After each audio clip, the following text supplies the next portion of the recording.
Welcome back, ladies and gentlemen, to APAC North. Yes, our patch has gone through. Waiting until all the players are loaded back into the servers. Just remind everybody, first of all, their schedule, the matches that we still have up for the day, because we're definitely not done with it. We still have 3 more to go, and it's 4 p.m. here. So 0-0 currently is the scoreline for Fnatic C9. This game has not begun just yet. 7-5 for Fav against Norengo, 7-5 confirmed v Guts, and an 8-7 for Giants against the Osaka Cyclops.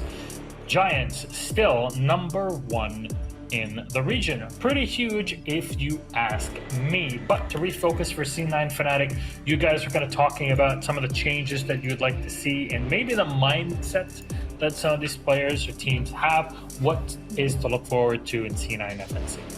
I want to see Fnatic playing a little bit loose. Like, honestly, every time we've seen them have fun in their games when they've looked the most scary. I don't want to see them stress or try to overdo or reinvent the wheel, because I don't think that's where they're strong. They need to loosen up and play based off what's happening in game at any given moment.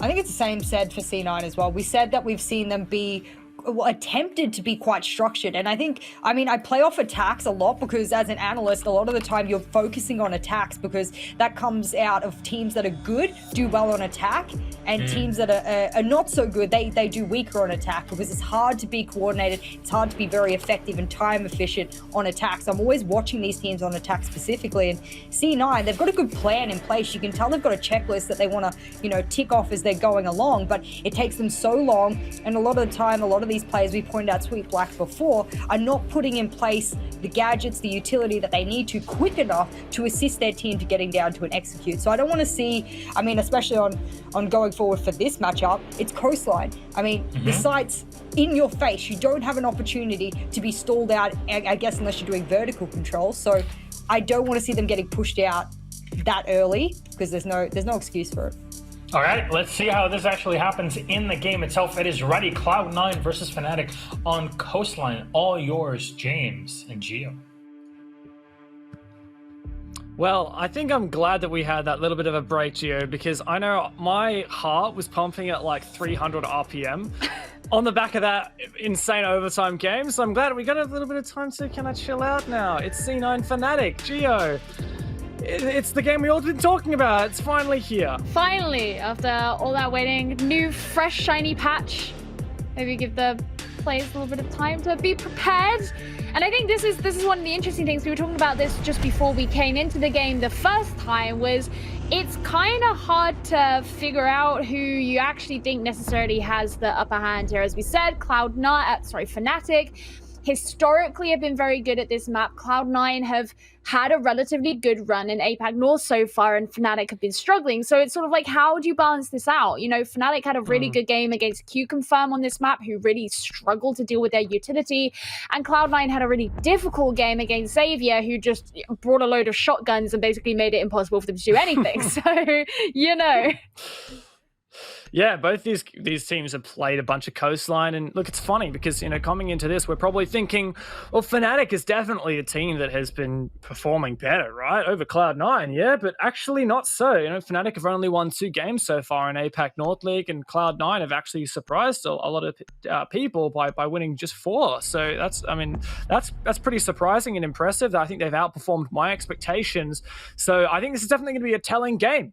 C9 maybe out overperforming, and Fnatic quite the opposite, but Fnatic, their best game this season, one of their best games, has been on this very map. And yeah, as you said, that was against Q-Confirm, where Cloud9 did struggle against Xavier. So we'll see what kind of shenanigans is brought out here, and hopefully maybe some of that energy that we saw from Xavier last week will be channeled here by Fnatic to throw off Cloud9. I think this is one of the first, if not the first game that I've seen since the Echo Echo coming back, that Echo hasn't actually been banned out, but he's not going to be brought here on the first site anyway, and it's going to be Cloud9 starting off on the defense. Oh, here come the 6 picks. Okay, a Lion and the Warden. All right. It's funny. The line pick in particular is funny because both times that Cloud9 have played Coastline, or all 3 times, the last 3 times they played Coastline. In fact, I just keep going back. Every time they play Coastline, they ban Lion. It's just their staple ban. So Fnatic have decided, look, it's available, let's use it. In fact, they're 6 picked onto it, so Cloud9 won't necessarily expect it. And perhaps Fnatic can use that to slow down some of these roamers from Cloud9 and start to execute onto them and start to prevent that mobility that Cloud9 likes to have. Players in particular like Envy Taylor, who like to go massive, like to run around the map. So we'll see whether that makes a difference here for Fnatic. But on the flip side of that, that Nomad ban actually enables a bit more roaming game, a bit more flanks, whether that's aggressive runouts or just flanking up staircases and such. So there is a bit of left and a bit of right in column A and column B here for the defense. Let's see how it shapes up. Yeah, and I think if Cloud9 can make that Nomad ban work out for them, that'd be pretty great. Xiao has been one of these players who's been very up and down so far in APAC North. When he pops off, he really pops off. But when he struggles, you can find him getting caught up in a lot of these opening deaths very, very early. So I want to see him and Envy Taylor be able to have a really successful and effective roam game in order to deal with what it is that Fnatic are bringing out. But as I say that, Envy Taylor's going to be the first to fall. When you kill Envy Taylor, you're like, oh, that's a sigh of relief. He is consistently the shining light for Cloud9. And in fact, that was a wall bang. Oh, that's got to feel nasty there. Oh, no, the wall was opened. I guess. I don't know how that wall was opened, but there you go. It comes through nonetheless. And that's good map control taken very early on, 50 seconds down. And Mag is down in the second floor, taking control of 90 now as well as top white stairs. Takes down another pest as well to enable further drones from his team. And this is really good time management here for Fnatic. They've taken this map control on the second floor and starting to push on in. You want to see is really clean control there, and there's one of those E1Ds coming out to give Fnatic the information they need as to where these defenders are. And Lusty's actually still got a drone just sat there in billiards, kind of watching out for where this smoke is. It has now been removed, but he will have got a decent amount of information off the back of that straight. Oh no, it hasn't been removed. It's still there. It's still just chilling out, and that's going to be pretty useful there as Mag starts to move in through Aqua. Fnatic have made really good time here now as this Aqua execute starts to take shape. We have a look at what they're setting up for, and well, there's quite a lot of tick boxes that Fnatic will have to check here on the attacking side. Not only have they got to worry about people peeking out from that reinforcement where Lusty was just pre-firing, but of course downstairs as well, which Magnet is now going to drone out and make sure that there are no players who can deny the plant either by shooting through the floor or with a C4. And now Harper is the only one with a C4 left, and he's actually on the bomb site. He could use that, toss on over and deny that default plant position behind the A bomb. And also we've got Sweet Black still 2 gas canisters left that he can use to deny that default plant spot. He does exactly that. Lusty gets forced on out. He takes about half his HP worth in damage, which is quite significant there. But still Fnatic have time. That's a blind C4. It takes Lusty really low, but not out yet. Now he just has to stay clear of this gas. And while Charles can jump in and take down Tex, things are actually looking pretty good for Fnatic. Cloud9 are just about out of utility. Very, very little they have available, and with just about 20 seconds remaining, there's not much time. The diffuser is going to go down as Lusty begins to plant it, but he was incredibly low, and so it's going to be interrupted. But these kills coming out here from Fnatic, looks like they're going to be able to clear up the remaining members of C9 pretty definitively. Nova, incredibly low, and that's going to be a death for him. Just Xiao here, able to see if he can do anything, but the answer's going to be no, and Fnatic pretty cleanly take that first round. Really, really good time management there from Fnatic meant that they had a little bit of extra wiggle room to play with at the end of the round, and that proved to be so essential for them because of that plant denial that came out from Cloud9. There were 2 gas canisters and that C4. Now, while they didn't net a kill, that's the kind of thing where if you're an attacking side and you see that gas canister thrown out there and choking up that plant spot, it means you just have to wait. And Fnatic could afford to do that because they've been so efficient on their roam clear, coming in through Theater and Master and etc. in the early rounds. So props to Fnatic for ensuring that that early round efficiency enabled them to not be punished for their time management in the late rounds. Well, once again, we're going to be seeing Fnatic opting to use that Lion, which, you know, I'm wondering if it actually maybe took them by surprise, the fact that it was available. As you mentioned before, Cloud9 like to ban it out, and so they kind of just hear like, oh, well, we'll have him then, thanks, cheers. And it worked out pretty well for them in that last round. I think one kind of obviously it didn't really matter in the end, but one disappointing thing for them was that Tex got taken down before he was able to use all of those Capital bolts, which meant that a lot of the pressure that they were trying to apply through the kind of hooker area, that more like northwest part of the map, they didn't really get to do so much. And it just so happened that by the time that Fnatic were able to make their push, Cloud9 had pretty much used all their utility. They had a lot of members who were sat very low health, and it made it significantly easier. But now Cloud9 have opted to come down to the kitchen, and you see quite a relatively spread out defense here from, once again, those roamers. MV Taylor situated in offices, and Xiao's down in the bar. But how will this roam clear work out for Fnatic? Roaming is even more important here on Kitchen Service than it is on the previous bomb site that was attempted by Cloud9. Hookah. So, how's Fnatic going to be efficient? A bit slower than last time. That's primarily because there is this contest from Cloud9 over on the master side, a couple of mute jammers, and also because previously, if you recall, Fnatic got that early pick. Ooh, that's a nice angle, actually. Standing on top of where the candle and the vase would be in the hallway, with an angle opened up through theater. Nice one. Also a rotate hole from Nani into theater. So this is a fairly unusual way to hold theater. Usually you would just put reinforcements on the walls and actually stack inside of it. But Cloud9 doing something a little bit less common here. They decide to completely disregard it and go for a clear from the west side of the top floor instead. And we saw in the last round how fast Fnatic were able to clear out the east side and take control of that. So if they can do the same thing here with the side of the map that Cloud9 simply don't have much presence in, then we could see something very similar. There are those pings, and that's going to allow Shao to be brought down there by Tex. That first early roamer to be brought down, half the round remaining, and not great for Cloud9 that this is the second time now that one of those key roamers has been removed first. Does seem to be a sunrise take for Fnatic. Likely attempting to execute into the A bomb site, but they're not quite as time happy as they were in the previous round.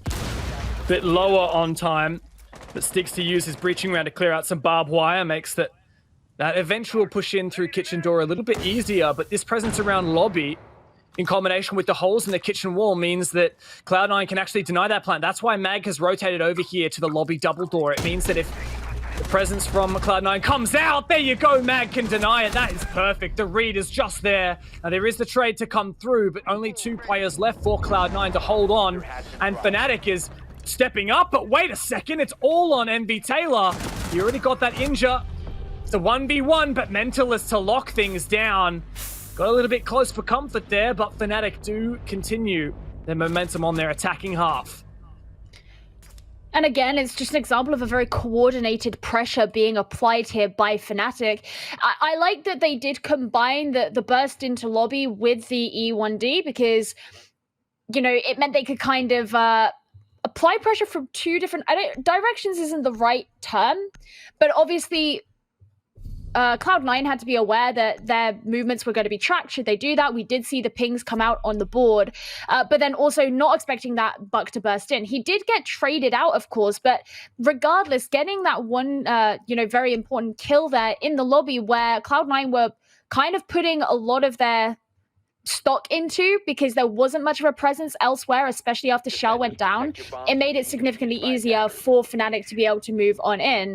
So far, it's looked, I don't want to say effortless for Fnatic, but they haven't looked too phased by what's been happening.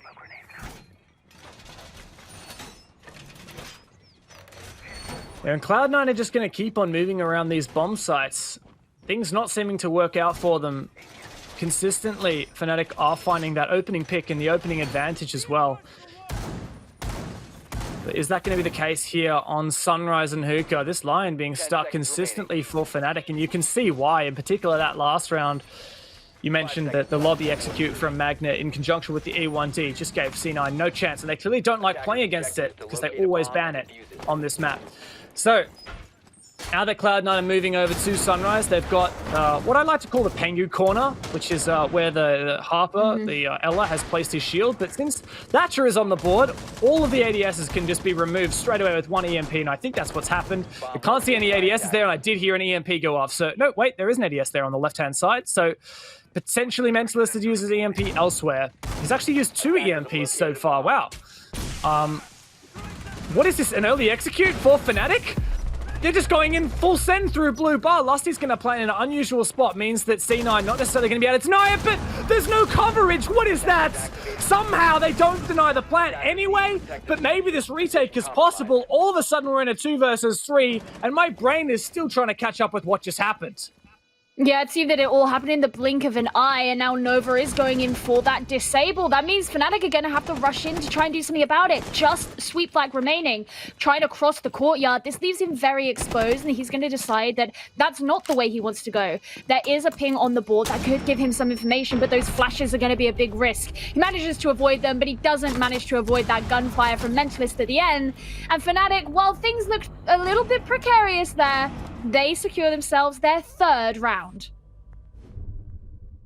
And things are looking much better now for Fnatic than perhaps they have over the previous few weeks. They seem to have gotten themselves into gear here, and 3 not only back-to-back wins here on Coastline, but 3 convincing wins is definitely going to give them a bit of confidence moving forward in this game. And for Cloud9, I think they need to maybe reconsider what's going wrong, because they're at such a deficit already on their defensive side. Now, Coastline is one of those few maps that we would perhaps favor the attack more so, but Cloud9, in their game against Xavier, they actually managed to pull away with 3 defensive rounds in their half. Oh, sorry, only 2 defensive rounds in their half, but they managed to get 3 attacks. So it's a consistent thing here for Cloud9, struggling on their defense, and they're not even going to reattempt any of the bomb sites that they've tried consecutively. They're just going to keep rotating through. So first up Hookah, then Kitchen, then Sunrise, and it's been 3 failures in a row. They're going to go all the way back to Hookah now. And I'm just waiting for something to start working here for Cloud9, but I haven't seen any traction so far. I think, like, the kind of concerning thing with Cloud9 is when we see where they've been positioning themselves, there's been some interesting stuff. You know, for example, what you were pointing out before about the peak holes in through the theater wall and holding on to 90. But Fnatic are just simply opting to go in through a side of the map that Cloud9 aren't equipped to be defending. And the thing is those players who you would expect to be in charge of and responsible for making the rotates to deal with things like that are being picked off early. Envy Taylor, Shal, which means those other players that are positioned elsewhere and don't necessarily have the same level of equipment to be able to deal with a fast rotate like that and be able to have those fast reactions, they're not in a position where they can do that. And so as soon as the aggressive rush happens in from Fnatic or Cloud9 start to move on in, they're not in these pre-set up positions where they are set up for things like crossfires, things like refrags, and they just fall apart. Now Fnatic, with this momentum, where will they push forth? This time around, Cloud9 have this presence on the theater side, which previously, within 50 seconds, Fnatic had full control of the top floor east side of the map. That's theater, penthouse, etc. And this time, Cloud9 deciding to contest that, especially with that vigil, which makes Fnatic's droning much more stilted. I like the fact that Fnatic, on the back of that, have decided to go back and change their push. You can see that they're fully rotating here for, potentially even a Sunrise take. And now presence over in Aqua. Mag is downstairs. Now he can use his skeleton key to dislodge players on the bomb site. Stigs as well downstairs in Sunrise. And I do like this. It shows a flexibility here from Fnatic. They're not set in their ways. They're happy to try things around. Oh, man. Magnet doesn't realize, but he almost got a free kill through the floor there. But he takes a few bullets there from Sweet Black at Cocktail. As you'd say, not quite going to be able to get anything just yet, but that does apply that very vertical pressure onto Cloud9. Going to be a bit of damage coming in through the floor onto Mag. So he's going to apply the ping, let the rest of his team know what they're looking out for. There's Sweet Black. He's having a look in through the floor. He knows that he has to be concerned about that. But if he's distracted, then that could allow Fnatic to take advantage of the situation. Harper, not far away. Nova, neither. So they are holding on to these angles to ensure that those fire can't come through, especially as Mentalist is on Repel on the window, which will hold Sweet Black back for now. Time is ticking away, and the thing that we praised Fnatic for in the first few rounds seems to be potentially their downfall. Look at the utility from Cloud9. 2 C4 still on the table, 2 gas canisters still on the table, and still there's a bulletproof as well on the objective that Fnatic haven't dealt with, which means Cloud9 will have all the info they could ask for. They're also going to find the opening pick with Lusty going down, thanks to MV Taylor on that roam. Now Fnatic, this is when the execute has to come through, but there's so much utility to deny it. They can't go for a static plant here. They have to go for the full send, but it ain't going to happen. Cloud9 stand their grounds, and there seems to be nothing that Fnatic can do to fight back here with no opportunity for a plant, and that's Cloud9 to win the round based on time. And that was a really good example, I think, of the fact that Fnatic put all their eggs into the basket of coming in through one side of the map. They weren't able to secure themselves the opening kill. That actually went to Cloud9 this time, which meant they didn't have that weakener, that opening that they'd had on the previous rounds. And then as they began to jump in and make their push, you had things like the bulletproof camera that was still up, which meant the smokes that came out from the Capitan were no longer quite as much a risk. You also had the Warden who could see through that as well. A lot of this intel that could be passed on as a result of those two things.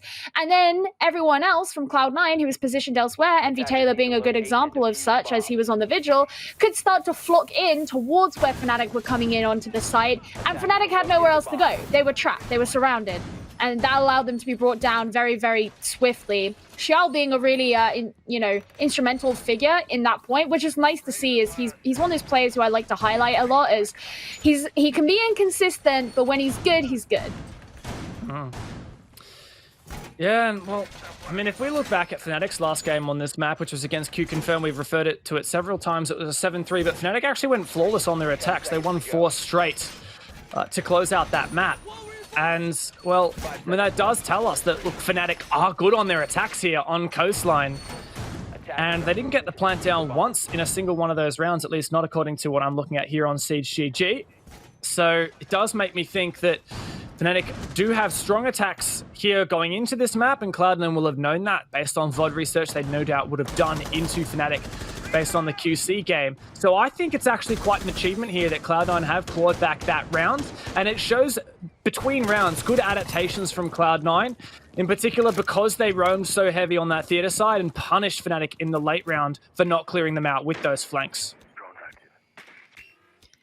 Well, returning to Kitchen here, and this actually is Cloud9's weakest site on the defense. They've only been able to defend it 33% of the time that they've played so far in APAC North, whereas the others have a little bit more of a success rate. And we did see before that Fnatic were able to come in rather assertively and take a lot of control there. Cloud9 had a lot of presence over towards the lobby.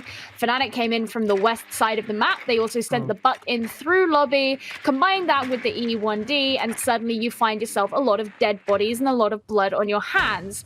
Well, Cloud9 are a little bit different here, as you have more presence over towards the west. You can see Shell and MV Taylor up, there we go, up towards the bars and the stairs. We also have to bear in mind that the Echo's been brought here by Sweet Black as well, which isn't something that we had before.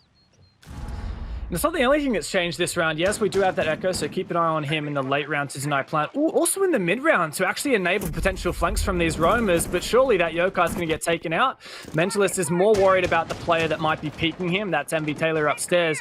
But Cloud9 actually decided to completely vacate that theater side. Mentalist somehow able to get that kill on MV Taylor. That's huge there.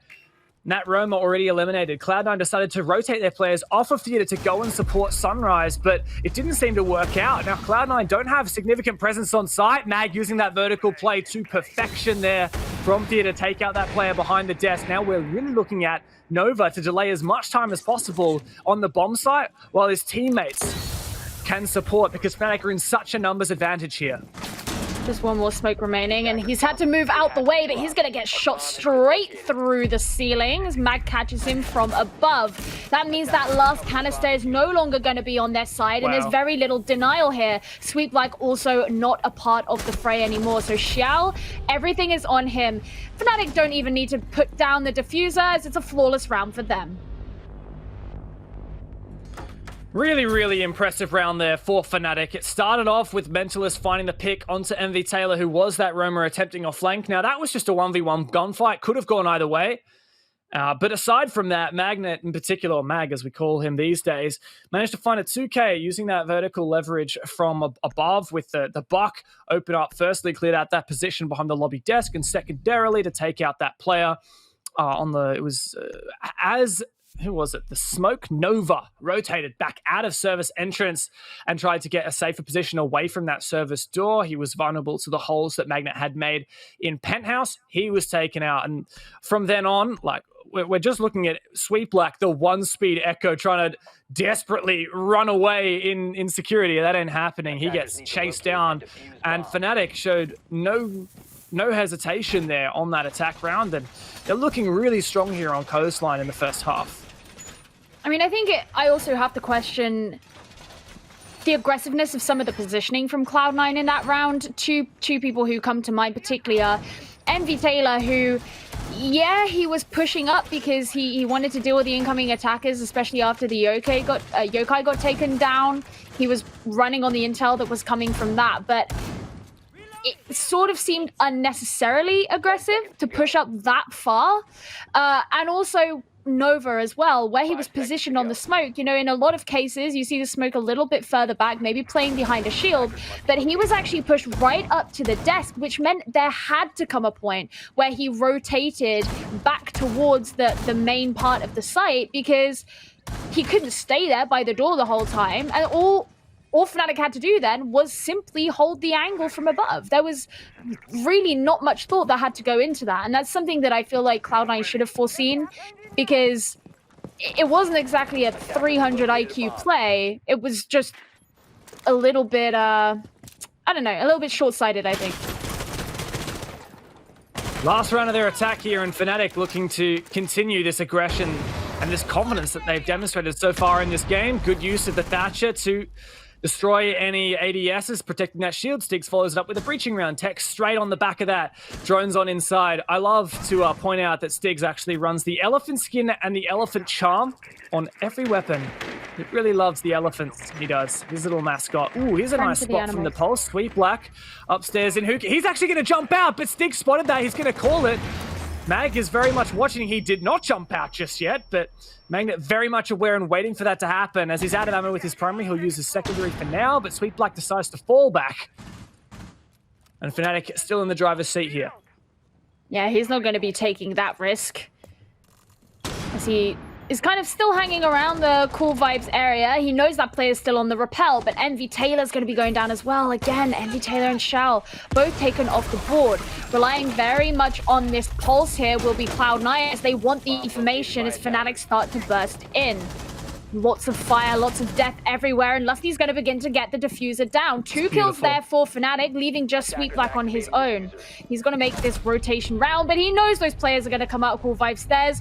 Why would you stop the ADSing? It doesn't really matter. Fnatic secure that kill, and they finish the half with 5 rounds. Absolutely beautiful from Fnatic. That was honestly a pleasure to witness what they just did. From the get-go, they were completely in sync. Fnatic knows exactly the attack that they wants to go for, and it's completely different to the attack that they did previously onto that bomb site, where they focused on Blue Bar with a bit of a cheeky rush at the start, got that plant out and paid for post-plant. This time around, they played methodically, but they did it with so much time and such effective use of time. And I also want to commend the utility that they're bringing to the table. Despite being able to afford operators like the Lion, these guys also managed to clear out every single obstacle that they overcome and to execute with not only the smokes, but also the fire from Capital. Great use of the Thatcher to destroy any ADSs, protecting the shield. Aggressive in Sunrise. Breaching round from the Ash follows that one up. And then when it comes to the execute, you've got the E1D to enable that and suppress the defenders, with also smokes and fire from the Capital to enable Styx, the Ash, to rush in and push up Sunrise while the rest of the team planted. Absolutely beautiful. It was like watching a team of synchronized swimmers just getting a 10 out of 10. And I mean, it's a shame that we don't get to see any more attacks now from Fnatic, because I feel like they were only just getting warmed up. It's always nice to see as well the fact that, you know, it's a team who have been having uncharacteristic problems so far in APAC North. You mentioned how Cloud9 have actually been sat here on more wins than Fnatic have so far. People expected great things from them coming in, and I think they expected great things from themselves as well. And I can't imagine how frustrating it is as a player to expect a certain level of play from yourself and be struggling to achieve that. But seeing something so coordinated, so synchronized, as you put it, playing so well, it really kind of warms the heart. It makes you think, okay, there are the improvements coming in. This is what we were looking for. So now they are on the defense, and Cloud9, it's their turn to come in and attack. Now, they're going to be using the Lion and the Dokkaebi. It's very common for us to see Dokkaebi be used by Harper, particularly on this map, but having the Lion as well, very common in Korea if you can do that. And they like to rely on that kind of information. But of course, there's information on the side of Fnatic as well, in the form of the Pulse and the Maestro, as well as the Denial in the form of the Mute. And that's why you really want to be relying on things like the Lion and Dokkaebi as well, so that you get that intel from other sources.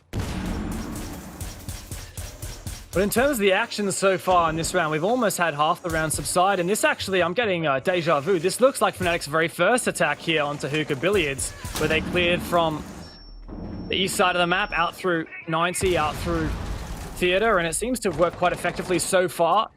Now, Cloud9 used the breaching rounds to dispatch with that Evil Eye. Tex has a little bit less information now, but he's still sitting at Vars. Actually, he gets aggressive into Hookah. MV Taylor's on the balcony, could punish him, and Cloud9 now starting to shape up their attack to execute from the Aqua side. Very standard stuff, exactly what we saw from Fnatic on their very first attack as well. Now, Tex did see the drones come in. He did get rid of them, but it means, of course, he's got to be well positioned to try and deal with this. He decides he doesn't want to worry about getting caught between those two windows, but having to focus on this also means he can't focus on those evil eyes that he has up.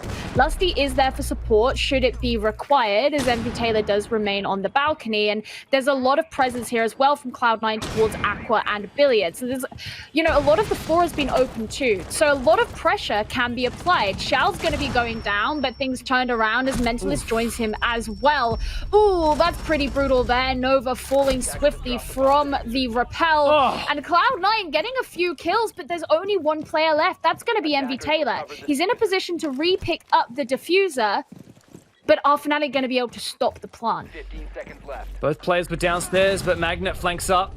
And he can deny the plant through the wall.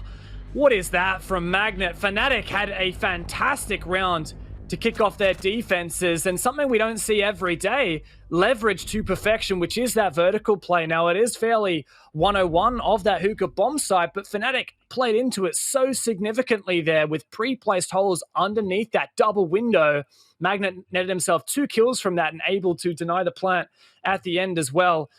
It looks like maybe Fnatic is back. You never want to jump in too early and say it for sure, but I have to say, it looks like it could be. And what they definitely are is on match point. And this would be a pretty brutal loss for Cloud9 if they were to lose it 7-1.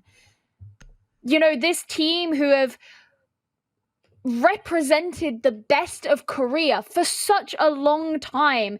Okay, they lost out on Pro League Season 11, but I would say that it's safe to say that they've kind of outshone Scars here in APAC North so far, who did get the first place in Pro League Season 11. They've been having a relatively good time, but a 7-1 loss to a team who's been struggling recently. You want to come back to this map after such a difficult time against Xavier and say, okay, look, here are the changes we made. Here are the adaptations that we've done. We can prove we can bounce back from something like that. And so far, I'm not seeing much bouncing. No, but Cloud9, yeah, they're struggling. On the flip side, Fnatic, this is actually looking like the Fnatic that we once saw. And that's the thing with Fnatic, right? It's not like they suddenly became like a terrible team or anything like that. These guys have been world-class for a long time, and they definitely have that potential. But I think there's been some things that have gotten in their way and barred them from progressing, and that's really been the thorn in their side, and that's enabled these losses from Scars. It's them making mistakes that they know they are better than. And now Fnatic are just really demonstrating why they are a more experienced team, a world-class team. They have these more complicated strategies. They have things prepared to deny plant. They have a lot of depth, and they're taking the confidence as well from not only their individual skill, but also the synergy and their reactions, their ability to all work together on such short notice. And it is no match for Cloud9. Well, Cloud9 rather is no match for Fnatic. It's really aggressive positioning on the window from Harper there, but wasn't going to utilize it just yet. That's the drone that's going to be shot out. He knows that there's a player right there, but not going to go for anything quite yet. Mag backing off. That could have been a potential good early pick from Cloud9. It's no longer really going to be an option, as there's quite a lot of presence here from Fnatic as well. So even if he were to try, the refrag would be available. Tex, though, falling, well, going down. Mag getting the C4 as well. So there's going to be one dead on each side and one bleeding out on each side as well. Prisma, that's going to be taken. And this control down here towards the back stairs and towards 90. Wow. Cloud9 start to get. Good shot there from Shao. This could actually start to turn things around here for Cloud9 as just one member of Fnatic is remaining. That's going to be Stigs. He still has the C4 in hand, but he's going up against 3 players. Yeah, not going to work on out there. And Cloud9, they hold themselves in just a little bit longer. I really like the heavy theater hold there from Fnatic, but Cloud9 actually addressed it really effectively, clearing out any projectile denial on that theater door and then managing to clear out the deployable shield that was placed in that side. And Fnatic kept stripping on back, and that's when Cloud9 started to clench their jaws and bite down. And once we saw Cloud9 were in a 4 versus 2, technically a 3v2 if you want to not count that player who was injured on the Cloud9 side.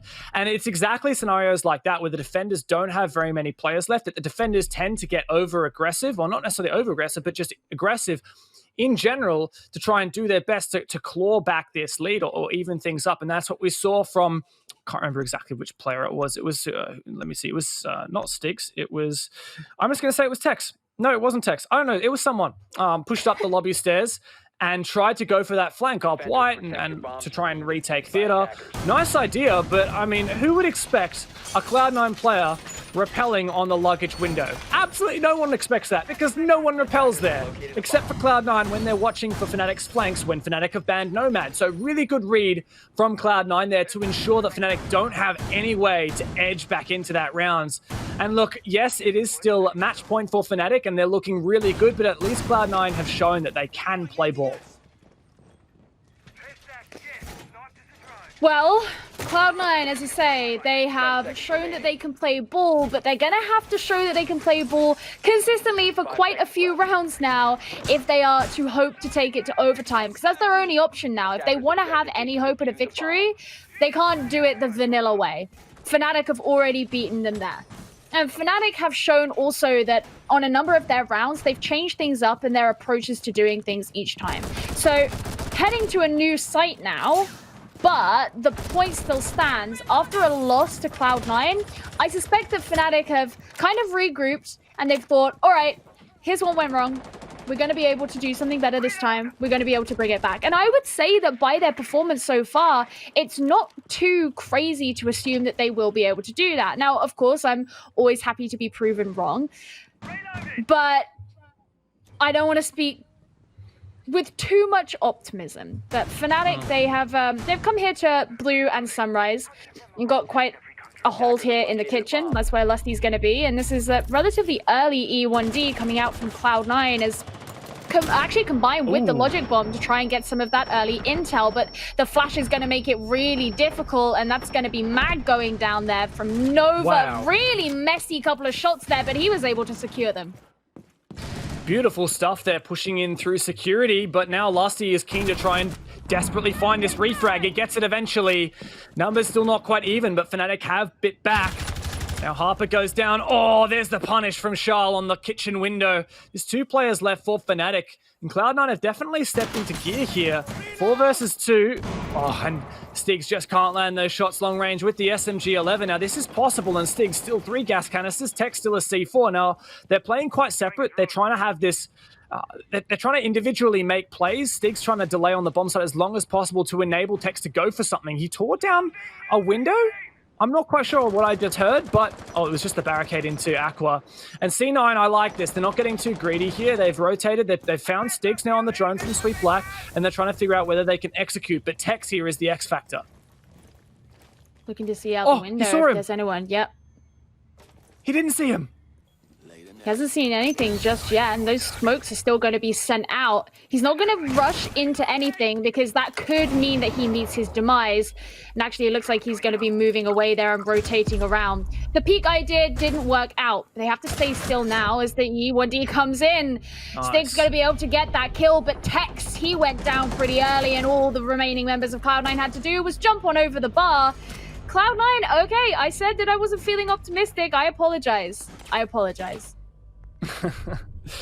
I've got to say, I really like the composure shown from Cloud9, from a team that we know has perhaps not matured as much as we would have hoped over the years. You know, they've played in that Korean region, which has been historically the less competitive of the APAC sub-regions, and then Cloud9 started to slip to teams like Scars, as you said, who took Pro League Season 11 away from Cloud9. But I'm glad that we saw that composure that round. Not only did Nova find 2 really strong entries pushing through security, good use of utility to ensure that he got both of those kills. A couple with shots, but I mean, you can't blame him with the ACOG in the tight quarters. Like, that's really tough. But following on from that, in the lead, Cloud9, they kept just watching these rotations. Yes, Lusty bit back and found 1 pick, but Shah was holding that kitchen window, caught off Lusty then to refrag as he was trying to make a rotation. And in a 4 versus 2 with absolutely tons of time left, Cloud9 decided not to get over aggressive. They don't get carried away. They don't let Fnatic get away with something cheeky. The way that Fnatic wanted to play that was Stiggs to delay time on site while Tex made a play. And Cloud9, they didn't get too greedy. They droned out Stiggs on site. They tried to find Tex. They somehow managed to isolate and kill him, and then execute onto Stiggs on site. So overall, I've been quite impressed there with what Cloud9 just pulled off. And I'm hoping that we can see a couple of more strong attack rounds here on Coastline before perhaps Fnatic runs away with it. And what's nice about that fact is that even when we look back into the past through our crystal ball, you know, Cloud9, that's always sort of been their MO, is that controlled aggression, not rushing into anything, being pretty coordinated. And so when you see the rounds in which they do pretty well, that is what that's what you kind of find. And so it's nice to see, you know, almost like the sun rays peeking through the clouds of a remnant of what they have been at their best. Now, they have made a couple of changes here. They're not going to be bringing the Dokkaebi this time, instead opting for the Jackal instead. So you do have the smokes available to you, and you have the Inox. So you can specifically track those players rather than relying on the sound cues. Whether that'll work is another question, but what will work is Xiao being able to hit his shots. Lusty, the first one to go down, that's a C4 off the board, and that potential roam presence. Shah really struggled in the first half, but he's sprung into action here on the attacking side. And Cloud9 showing that not messing around here. They got played by Xavier just the other day on this map and got punished by Xavier's weird aggression, and they're not letting Fnatic get away with that. They're good at cutting off these rotations and punishing Lusty 2 rounds in a row now. Fnatic have some good information though, thanks to Stiggs, and C9 looking to push vertically to flush out Hookah. Stiggs put under the pump, he falls back. He's taken out though. Charles pushes up from the bottom of the stairs. The E1D immediately goes off, and Cloud9 once again in a 5v3 advantage. There's going to be a stun here coming out onto Tex, but he's not going to be too bothered by it. Charles again. Okay, missed the 3K so far. Can he add to the tally?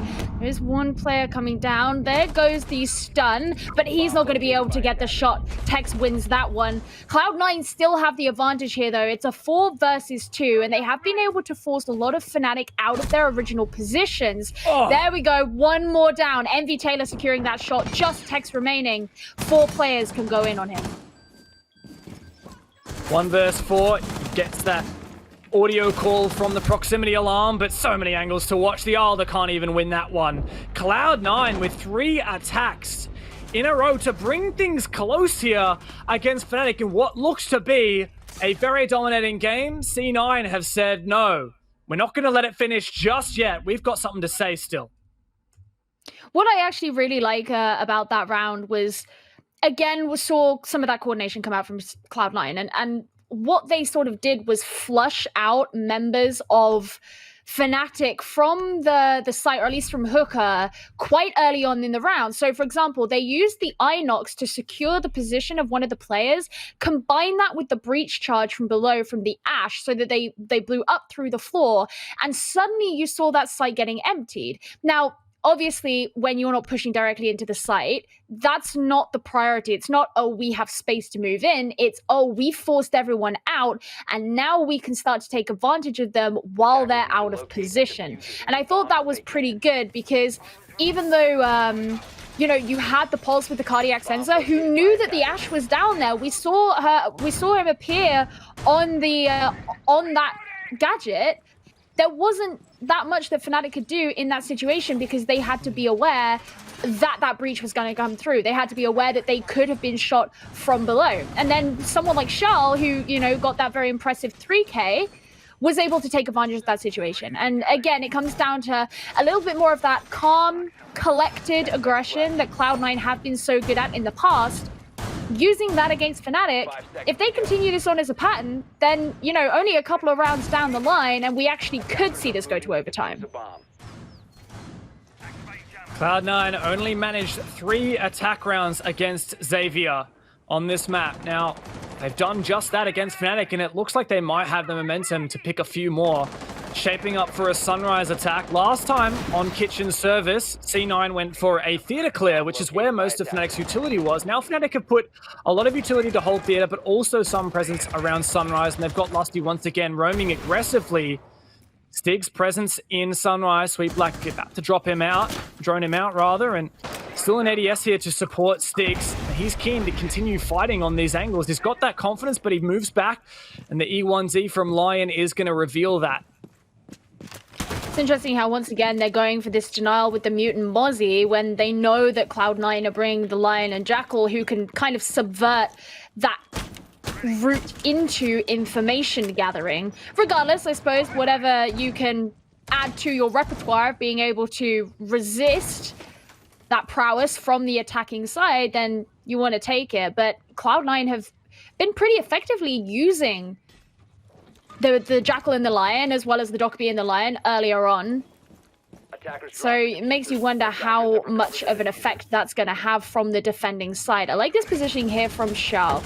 He's just holding onto the angle and, well, sending in some of those warning pre-fires. That's going to tell Fnatic not to make those rotations as it becomes all the more dangerous. In goes the smoke, and there we go. That's his cue to move on in. He could just get going on the diffuser, and suddenly Fnatic have to start moving on up. And Harper's holding on to that angle as well. It's going to make it way more dangerous, and that's exactly what we see. Evie Taylor gets that shot onto Stigs as he comes in from yet another angle. But a couple of kills coming out from Fnatic. This could start to turn around, but it is in a post-plant situation. Mentalist using those smokes through the wall to try and make this doable. He lands another headshot. 2 versus 2 makes it a 1 versus 2. And that's Cloud9 to get 4 attack rounds in a row and push us all the way to round 12 here. Somehow, Cloud9 have brought it back from the depths of oblivion, and it looks like they might be able to take it all the way to Fnatic.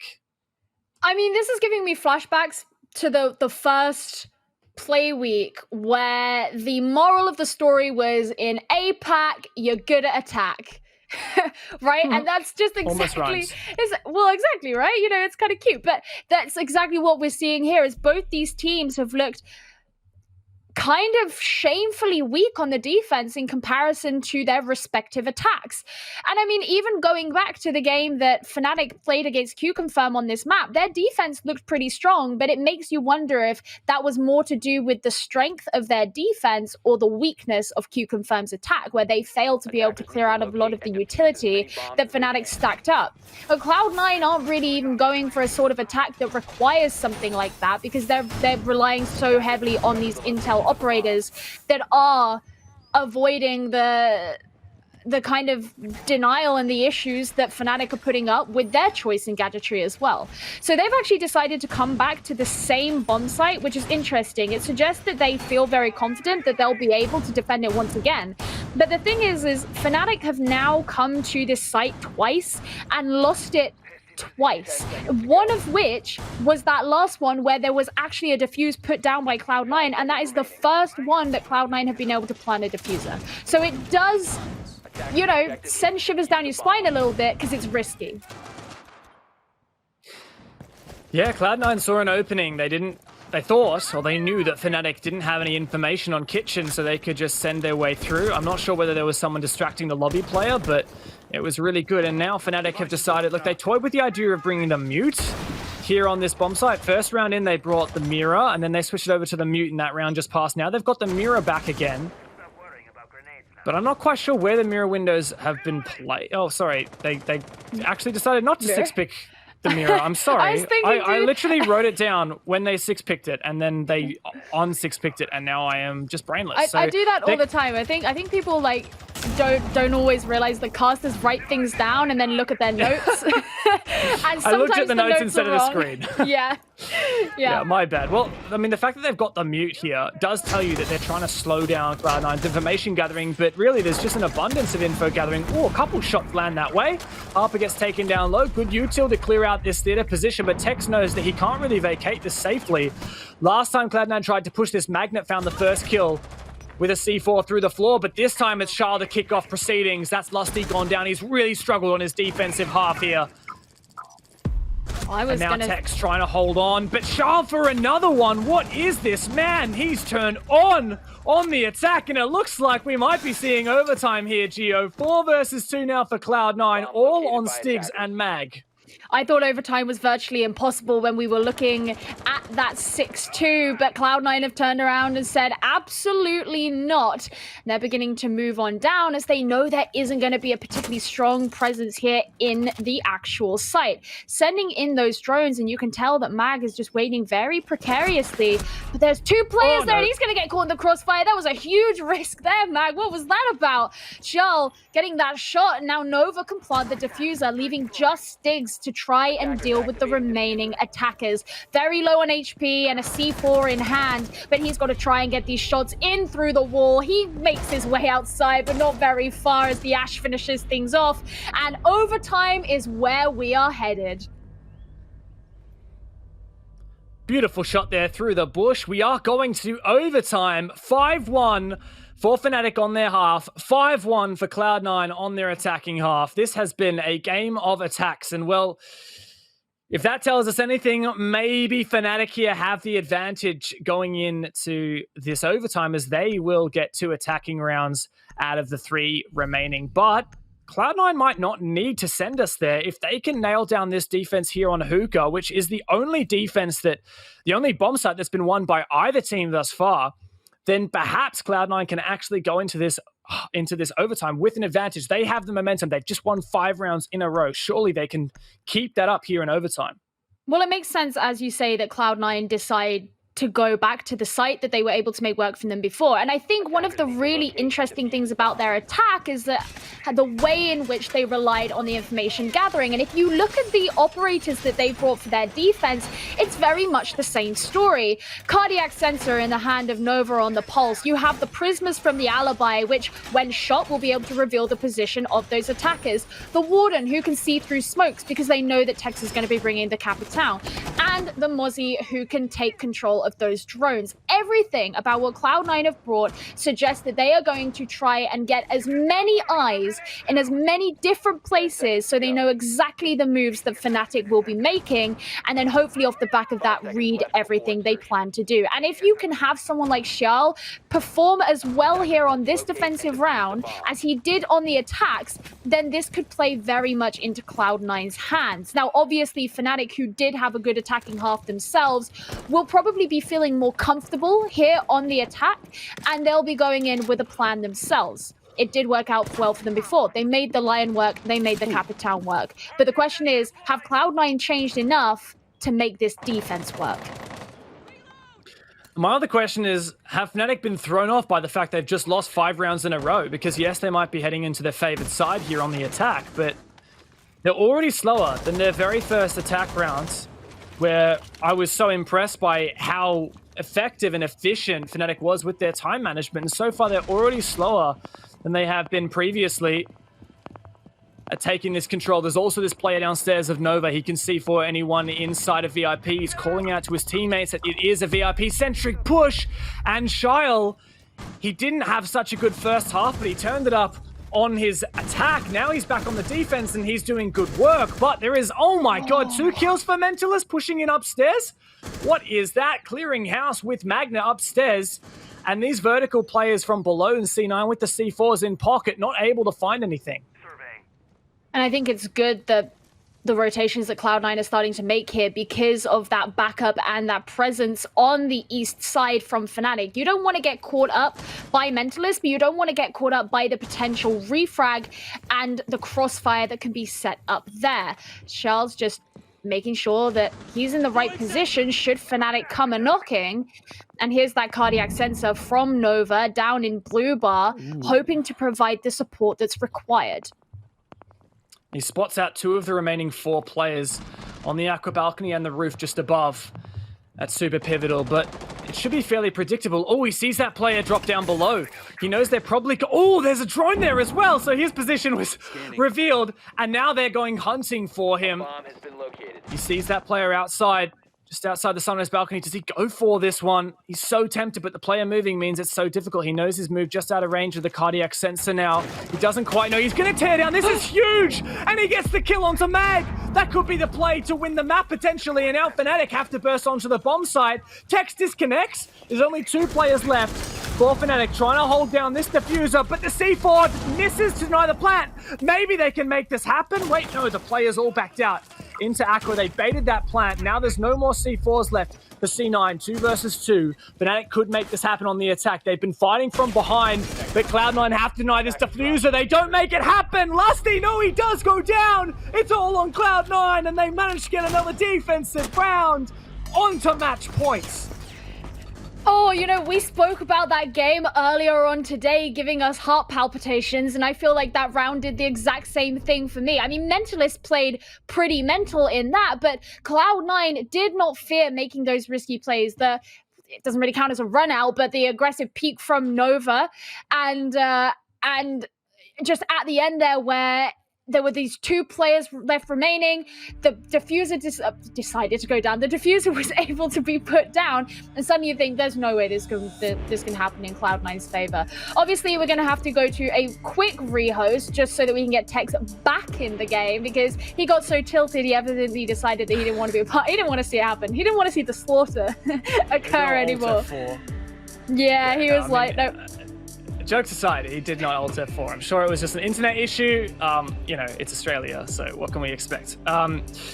Yeah, wow. That was very, very dire there for Cloud9 and for Fnatic as well. I'm really surprised that Cloud9 was able to get that, and I really want to put that down. Like, I mean, yes, there's a lot of things that you could point to in any round that was the deciding factor, but one thing I do want to highlight, especially because we saw it on camera, was that pick from it was Nova playing the pulse downstairs in Sunrise with that cardiac sensor out. He spotted the player outside. It was Magnet the Sledge, who was probably keen to repel on the big window to help get that plant down and suppress anyone peeking out from Cocktail. And Nova knew that he was in a numbers deficit. It was a 3 versus 4. He had to make a play. Super risky to smack that barricade or pull it down and go for the shot. But the fact that he landed that kill really helped get his team in the numbers advantage and made that, or brought it back into the realm of possibility. Yeah, I mean, I don't know if it was caught on the microphone. Like, I gasped when that happened, because I remember thinking as soon as he did it, I was like, if he dies here, this is over for Cloud9, because they are putting themselves at a huge risk. They'd be putting themselves at a huge disadvantage if he goes down. And I was like, is he going to do it? Is he going to do it? Is he going to land the shot? I mean, Nova, who typically is their, hard support player, not necessarily the player known for being able to get those really cocky frags that you look for from someone like Xiao or Envy Taylor, for example. So I was like, oh my god, this could be it. This could be over for them. And no, he was able to land it. And I was just like... That gunfight goes the other way, and that's Fnatic's round. Like, that's what you're saying here. Like, that it comes down to these kinds of narrow margins. That was the pivotal moment. Yeah, really. Like, there are a number of rounds in not even just this game, but any game of Siege, really, where sometimes you can just nail it down to that one decision where if that went the other way, then the whole momentum of the round would have swung. And so I think that was really cool. And that does mean now that all Cloud9 have to do is secure themselves this next round, and they've won. They've won in overtime against Fnatic, who at the beginning made it look like Cloud9 had absolutely no chance. Yeah, and now Cloud9 have won 6 rounds in a row. 6 rounds in a row. Yes, they have. Fnatic, and Fnatic aren't playing bad. Like, Fnatic are not playing bad. In that round, their roam clear was perfect. They lost 1 player at the start. I don't know what quite happened there with Stigs, but Mentalist came through, cleaned house over in theater, pinching with Magnet. Now, we didn't see it all perfectly, but I thought it was a really good take. And yeah, Fnatic put themselves in that early 4 versus 3 with 1 minute and 30 still left to go, thanks to Mentalist getting that 2K. And no doubt, there was Droners and Magnet supporting, but I keep calling him Magnet. I need to get into the habit of saying Mag. Old habits, See, I mean, when he actually first, not to interrupt you too much, but when he first tweeted being like, it's Mag, not Magnet, I replied to him, I was like, yeah, I feel that energy. Because everyone wants to call me Geometric, which I've never ever, that's not my name, it's just Geo. So I was like, yeah, I feel that. And he was like, yeah. Yeah, I don't know. I must be made of metal or something, because the name Magnet just stuck with me. You're so funny, James. You kill me. Shut up.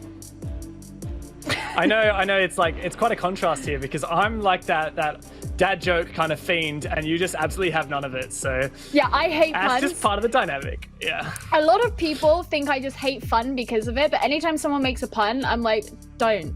I dislike it so much. I feel like such How long do you reckon this duo is going to last then, Gio? Yeah, like, no, you're gonna get sick of me before long. It's over.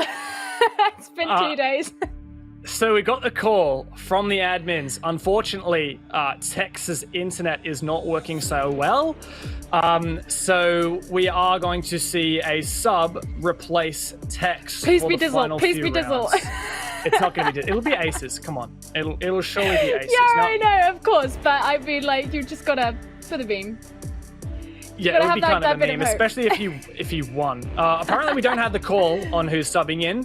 I'm going to. Do you want to place a bet? You want to say it's Dizzle? I'll say it's Aces. Okay, no, hold on. I'm not saying it's going to be Dizzle. I'm saying it'd be funny if it were.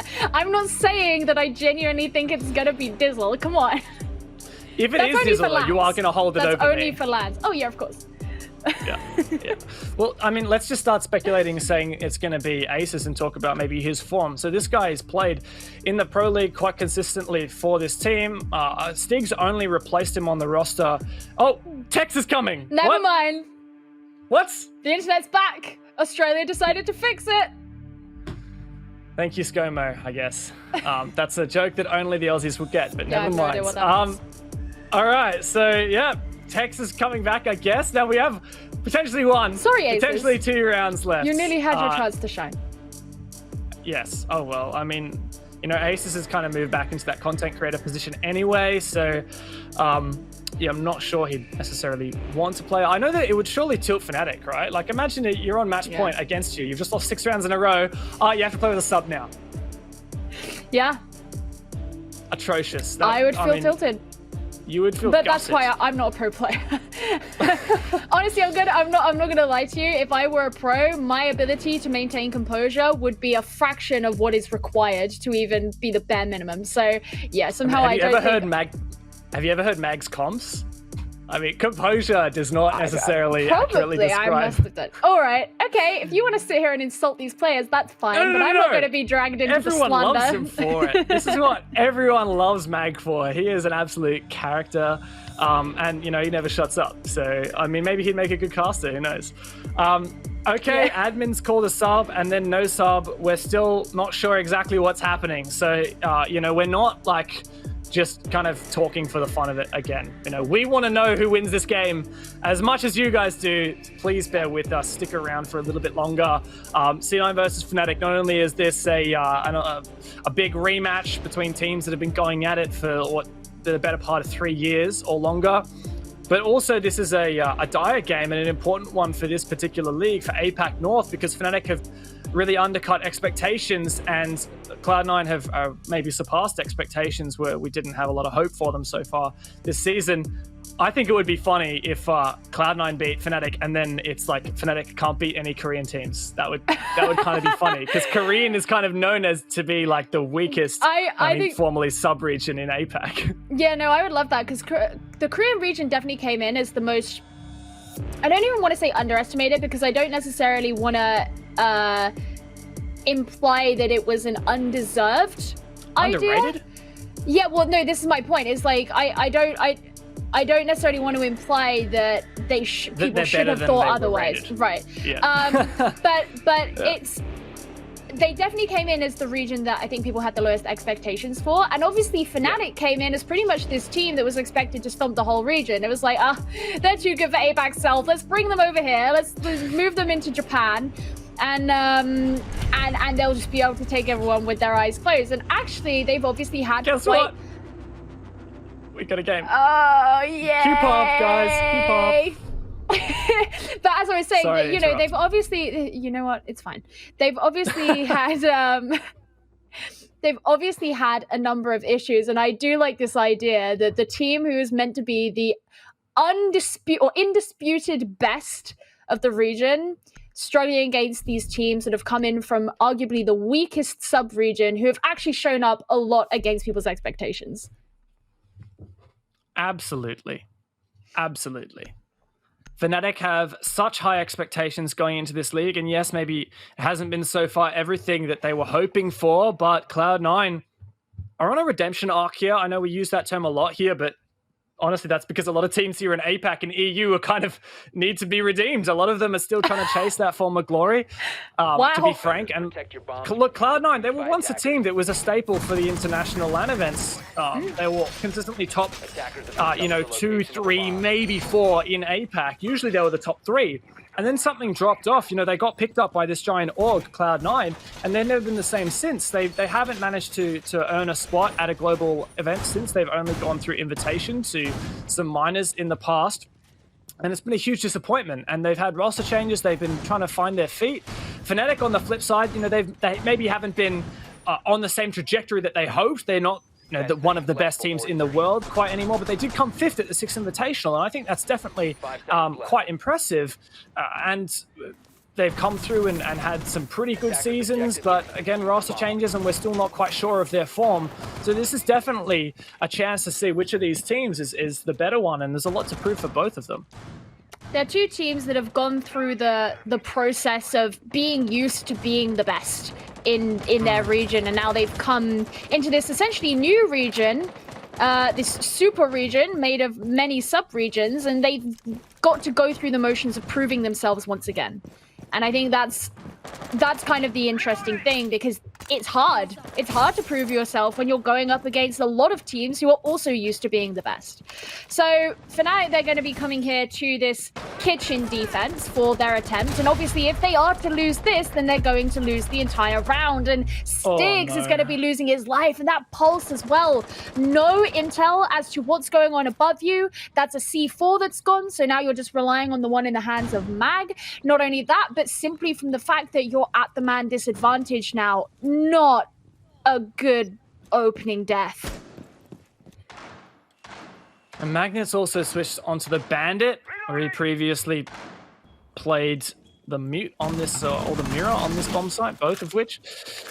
And it makes me wonder, what's the Bandit for? He's still got 4 Bandit batteries in his pocket. Like, I'm so confused. You know, Cloud9 aren't bringing Heartbridge consistently. Is it just because he knows that he wants to tap heads with the MP7 and has a C4? Honestly, I think that is the idea here.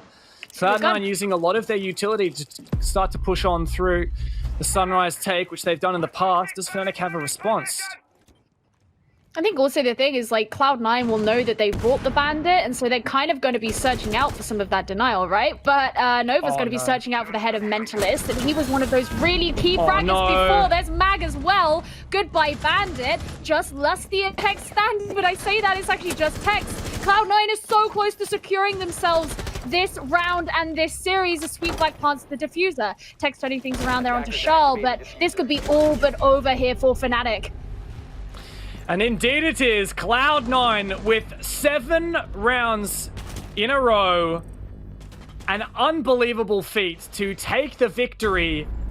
I mean, if that game had only started at round 8, that would have been a 7-0 for Cloud9. Absolutely fantastic stuff on their attacking side. Only letting slip a single round. Now Fnatic have got to be reeling. It was so tough going into that game not to feel a little bit disappointed, and no doubt they'll feel heavily disappointed after it. Cloud9, a well-deserved victory here on Coastline. Insane stuff. Now, I've really painted this picture that Cloud9 really had an impossible, precipitous mountain of a task ahead of them to try and claw things back in their favor, and they were like, all right, I heard you. Here you go. seven rounds straight up. It is so impressive there from the Korean team, especially to go up against a team who we kind of all expected to have a relatively easy time here on this map. Yeah, well, Superman has Kryptonite and Fnatic have Korean teams. That's it from me. Over to the analysts. What do you guys reckon about that game? At this point, I don't think it's a nationality.